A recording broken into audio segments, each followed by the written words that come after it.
घाबरली होती. नाही, करेक्ट प्रिया, तू म्हणालीस तसं माझ्यासाठी म्हणजे ह्या सगळ्यांनीच इतकी वर्ष कामं केलेली आहेत, तर ह्यांच्या बरोबर काम करायची ऑपॉर्च्युनिटी या दोन्ही आमच्या सचिन सरांनी मला दिली, माझ्यावर विश्वास ठेवला. It is huge for me. म्हणजे खूप खूप मनापासून थँक्यू सर, मला ही ऑपॉर्च्युनिटी दिल्याबद्दल.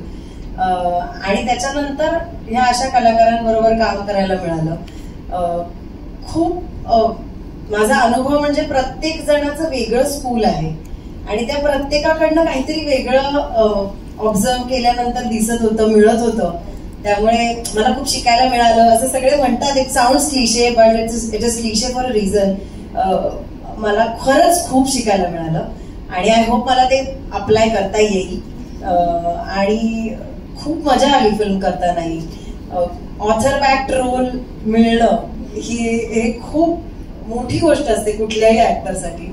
आणि ते मला एवढ्या म्हणजे एक ग्राफ असलेली भूमिका जी कुठून तरी सुरू होतीये, तिच्या आयुष्यात काहीतरी घडतंय आणि ती कुठेतरी जातीये, हे सगळं मिळणंच म्हणजे आय एम सो ग्रेटफुल की मला हे करायला मिळालं. आय होप मी ते बरं केलं असेल.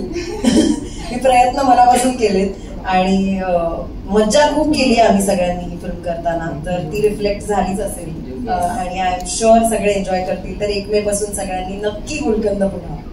आणि तू खास वजन वाढवलं होतंस या 700 किलो. दादा सगळ्या इंटरव्ह्यूज मध्ये सांगतो, ईशाने 700 किलो वाढवलं होतं फिल्मसाठी. आता you are back in shape. तर तुझं खूप खूप अभिनंदन त्यासाठी. समीर दादा, तुला खूप महत्वाचं